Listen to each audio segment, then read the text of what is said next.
నమస్తే అండి. విజయ్ చెప్పే తెలుగు కథలకు స్వాగతం. ఈరోజు కథ చిలుక నడిపిన కీలుగుర్రం.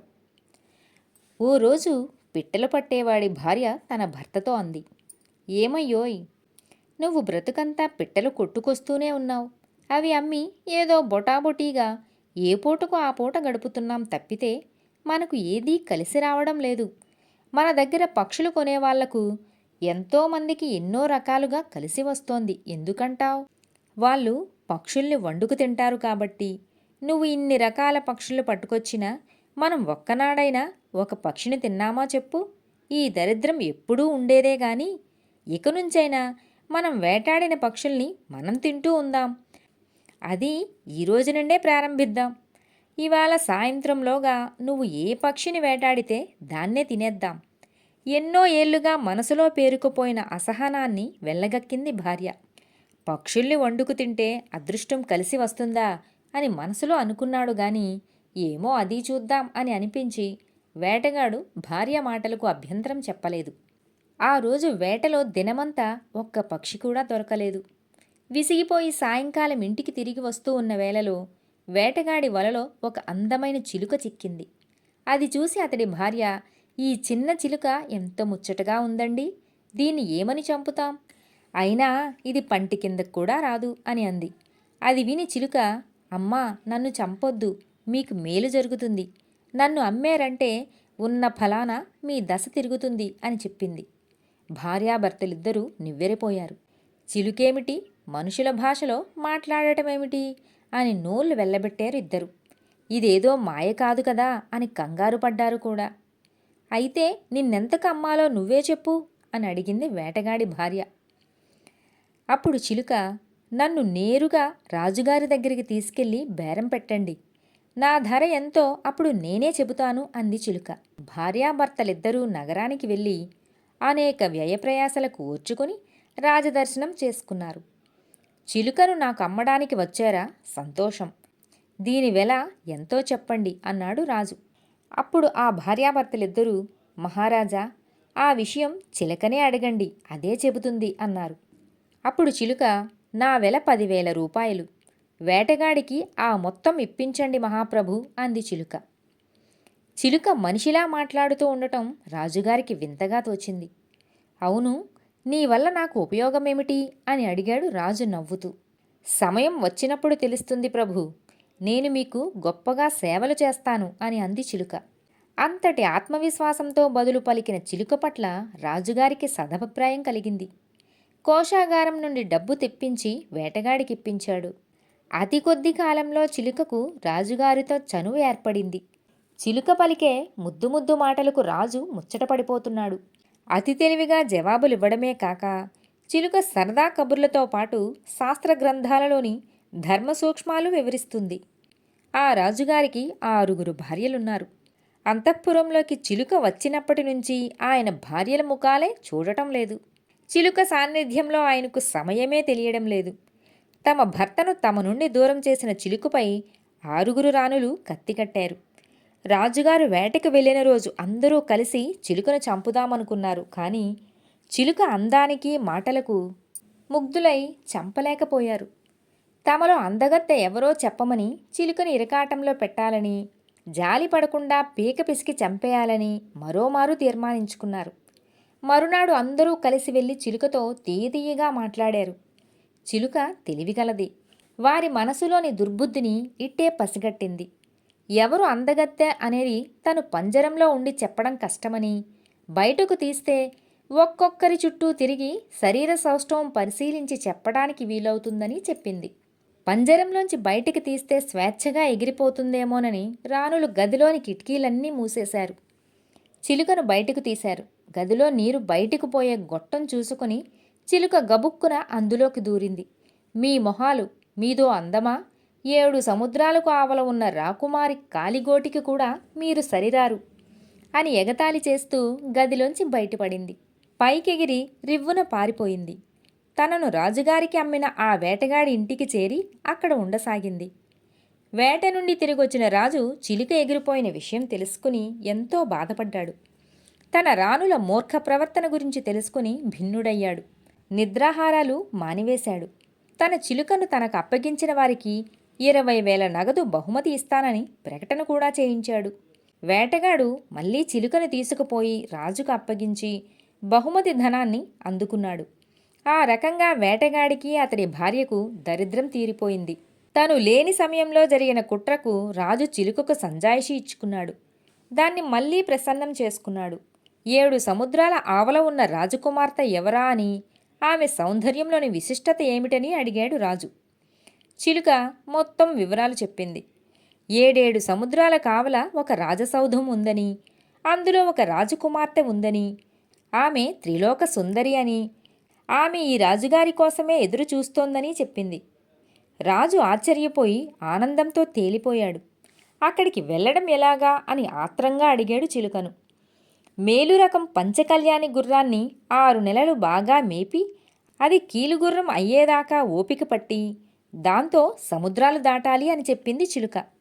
రాజు అలాగే చేశాడు. 6 నెలల్లో మంచి కీలుగుర్రం తయారయ్యింది. అది ఆకాశంలో ఎంత ఎత్తుకైనా ఎగురుతుంది. నదులు, గుట్టలు, పర్వతాలు, సముద్రాలు ఎన్నింటినైనా దాటుతుంది. చిలుక సారథ్యంలో రాజుగారు ఏర్పాట్లన్నీ పూర్తయ్యాయి. ఇక్కడ రాణులేమో తమను మించిన అందగత్తె తమకు సవతిగా రాబోతుందని 6 రాణులు లోలోన దిగులు పడసాగారు. రాబోయే కొత్త రాణి అందాల్ని ఊహించుకుని రాజేమో తహతహలాడాడు. రాజ్యంలోని ఉత్తమ శ్రేణి స్వర్ణకారుల్ని పిలిపించమంది చిలుక. వారితో వెండి బియ్యపు గింజల్ని తయారు చేయించమంది. రాజు అలాగే చేశాడు. రాత్రింబగళ్ళు కష్టపడి పనిచేసిన కంసాలులు వెండితో చేసిన బియ్యపు గింజల్ని మూటగట్టి తీసుకొచ్చారు. అవి ఎంతో నాజూకుగా ఆకర్షణీయంగా ఉన్నాయి. రాజు వారికి ఉచితమైన పారితోషకాలిచ్చి పంపించాడు. బయలుదేరాల్సిన రోజు రానే వచ్చింది. రాజు తన సర్వాభరణాల్ని అలంకరించుకుని రత్నఖచిత కిరీటధారి అయి కీలుగుర్రం ఎక్కాడు. వెండి బియ్యం మూట గుర్రంపై వేసుకున్నాడు. చిలుకను తన కుడి భుజంపై నిలుపుకున్నాడు. సన్నాహాలన్నీ చూసి సంతృప్తిపడి చిలుక రాజుకు ముఖ్యమైన సూచనలు ఇచ్చింది. గమ్యం ఏంటో చెప్పి కీలుగుర్రాన్ని ఒకేసారి అదిలించాలని, రెండోసారి అదిలిస్తే ఎన్నో ప్రమాదాలు ఎదుర్కోవలసి వస్తుందని కూడా చెప్పింది. తను రాజకుమార్తెను కీలుగుర్రం దాకా మాత్రమే తీసుకురాగలనని, ఆమెను గుర్రంపైకి ఎక్కించుకొని తిరుగు ప్రయాణం కట్టాల్సిన బాధ్యత రాజుదేనని చెప్పింది. రాజు దానికి సరేనన్నాడు. చిలుక సూచన ప్రకారం కీలుగుర్రాన్ని ఒకేసారి అదిలించి ఊరుకున్నాడు. అది ఆగమేఘాల మీద పరిగెత్తి తెల్లవారేసరికల్లా 7 సముద్రాలు దాటింది. రాజకుమార్తె సౌధం పక్కన పూలతోటలో దిగింది. చిలుక వెంటనే వెండి బియ్యం గింజల్ని ముక్కున కరచుకొని రాజకుమార్తె శయన మందిరం ముందు జల్లింది. అక్కడి నుండి ఒక్కొక్కటి విడుస్తూ తోటలోకి కీలుగుర్రం దాకా తీసుకువచ్చింది. రాజకుమార్తె ఎప్పుడు వస్తుందా అని రాజు అక్కడ ఎదురు చూస్తూ నిలబడ్డాడు. చెలికత్తులు వెండి బియ్యం గింజల సంగతి రాజకుమార్తెకు చెప్పారు. ఆమె నిద్రలేచి విచిత్రమేంటా అని గింజల్ని పరిశీలించింది. అవి ఎక్కడి నుంచి వచ్చాయా అని పరిశీలిస్తూ ఒక్కొక్కటి ఏరుకుంటూ తోటలోకి వచ్చింది. అక్కడ సిద్ధంగా ఉన్న రాజుతో ఆమెకు చూపులు కలిశాయి. తాను ఎంతకాలం ఎదురు చూస్తున్న అందగాడు రానే వచ్చాడు అని రాజకుమార్తె ఎంతో మురిసిపోయింది. రాజు ఇక ఆలస్యం చేయకుండా రాజకుమార్తెను తనతో పాటు గుర్రం ఎక్కించి చిలుకను భుజం మీద నిలుపుకొని తిరుగు ప్రయాణానికి సిద్ధమై గుర్రాన్ని అదిలించాడు. కీలుగుర్రం తిరుగుముఖం పట్టింది. తన నగరానికి వెళ్ళి వైభవంగా చేసుకోబోయే పెళ్లి గురించి రాజు కలలు కంటూ మరింత వేగంగా పోవాలనే తొందర కొద్దీ పొరపాటున కీలుగుర్రాన్ని మరోసారి అదిలించాడు. దాంతో దానిలోని శక్తులన్నీ మాయమైపోయాయి. అది మామూలు గుర్రమైపోయింది. మార్గమధ్యంలోనే ఒక అడవిలో దిగింది. చేయని పొరపాటు చేసినందుకు కష్టం అనుభవించాల్సి వస్తుందని, ఇక జీవితాంతం ఈ అడవిలోనే మగ్గిపోవలసి వస్తుందని చిలుక గుర్తు చేసింది. జరిగిందేదో జరిగింది. మరునాటికి ఏదో ఉపాయం తోచకపోదు అనుకుని రాజు, రాజకుమారి కొన్ని ఫలాలు తిని కటిక నేల మీద నిద్రపోయారు. చిలుక వారిని కాపలా కాస్తూ చెట్టుకొమ్మ మీదే కూర్చుంది. మరునాడు ఆ అడవిలోకి ఆ రాజ్యపు రాజు వేటకు వచ్చాడు. నిస్సహాయుడైన రాజు అతని వెంట అందాల భరిణ అయిన రాజకుమార్తెను చూశాడు. తన సైనికులను పిలిచి రాజు కళ్ళు పొడిచేయమన్నాడు. రాజకుమార్తెను తనతో తీసుకుని తన రాజధానికి వెళ్ళాడు. ఏ సౌందర్య రాశి కోసమైతే సప్త సముద్రాలు దాటి ఆకాశ మార్గాన పయనించి వచ్చాడో ఆ రాజు నిస్సహాయుడై గుడ్డివాడై కారడవిలో ఒంటరిగా మిగిలిపోయాడు. అయితే అతని చిలుక మాత్రం అతనిని వదిలిపెట్టలేదు. అతనికి పళ్ళు ఫలాలు తెచ్చిపెడుతూ అతన్ని సంరక్షించుకుంటూనే ఉంది. రాజకుమార్తెతో తన రాజధానికి చేరిన రాజు ఆమెను పెళ్లాడాలని నిశ్చయించుకున్నాడు. అందుకు ఆమె తెలివిగా అబద్ధం చెప్పి తప్పించుకుంది. 6 నెలల పాటు తను వ్రతంలో ఉన్నానని, అంతదాకా దేవరవారు ఆ ప్రయత్నాలు ఆపాలని విన్నవించుకుంది. తాను ఎదురు చూడగా చూడగా వచ్చిన రాజు గుడ్డివాడై అడవిలో అలమటిస్తూ ఉంటే తానిక్కడ మరో రాజుతో పెళ్లి చేసుకుని సుఖంగా ఉండగలుగుతుందా? వ్రతం పేరుతో ఎవరినీ తన గదిలోకి రాకుండా చేసుకుంది. తనకు కావలసిన పనులు మాత్రం నమ్మకస్తులైన చిలికత్తెల ద్వారా చేయించుకుంటూ ఉంది. ఇంతటి అతిలోక సుందరి కోసం 6 నెలలేమిటి, 6 జన్మలైనా ఎదురు చూడవచ్చును అనుకుని ఆ దేశపు రాజు ఆమెకు కావాల్సిన ఏర్పాట్లన్నీ చేయిస్తూనే ఉన్నాడు. రాజకుమార్తె మంచి పంచకళ్యాణి గుర్రాన్ని తెప్పించుకుంది. 6 నెలల్లో దాన్ని కీలుగుర్రం చేయాలని ఆమె ఉద్దేశం. అందుకు చిలుక సహాయం అవసరం. తన చెలికత్తెలకు చెప్పి బస్తాల కొద్దీ ధాన్యం ఎండబోయించింది. అవి తినడానికి ఎక్కడెక్కడి పక్షులన్నీ రెక్కలు కట్టుకొని వచ్చి వాలాయి. అయితే తన చిలుక మాత్రం రావటం లేదు. చిలుక వస్తే తన ప్రియుడి క్షేమ సమాచారం తెలుస్తుంది కదా అని రాకుమారి ఆలోచన. కొన్ని పక్షులు ఓ రోజు ఈ విషయం చిలుకకు చెప్పాయి. చిలుక విషయం గ్రహించింది. త్వరలోనే తిరిగి వస్తానని రాజుకు చెప్పి రాజకుమారిని చూడడానికి వెళ్ళింది. రాజకుమారి తెలివితేటల్ని చిలుక ప్రశంసించింది. రాజుగారి గుడ్డితనం పోగొట్టే వనమూలికలు తమ ఉద్యానవనంలోనే ఉన్నాయని, వెళ్ళి తేవాల్సిన బాధ్యత చిలుకదేనని చెప్పింది రాకుమారి.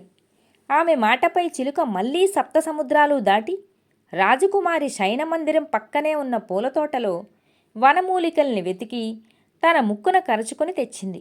వాటి రసం పిండి రాజు కళ్ళకు రాయగానే అతనికి మళ్ళీ చూపు వచ్చింది.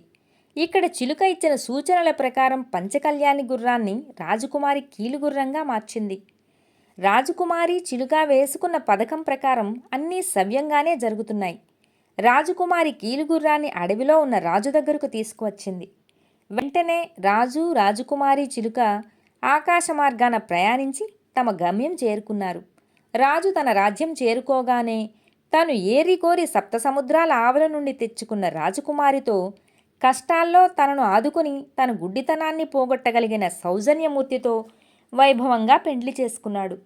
తన కథనంతా నడిపిన సూత్రధారి అయిన చిలుకను మాత్రం సగర్వంగా భుజం మీద నిలుపుకొని ఊరేగాడు. చిలుకను అమ్మిన వేటగాడి దంపతులు వివాహ వేడుకల్లో ప్రత్యేక ఆహ్వానితులయ్యారు. అందరూ సుఖంగా బ్రతికారు. కథ సమాప్తం.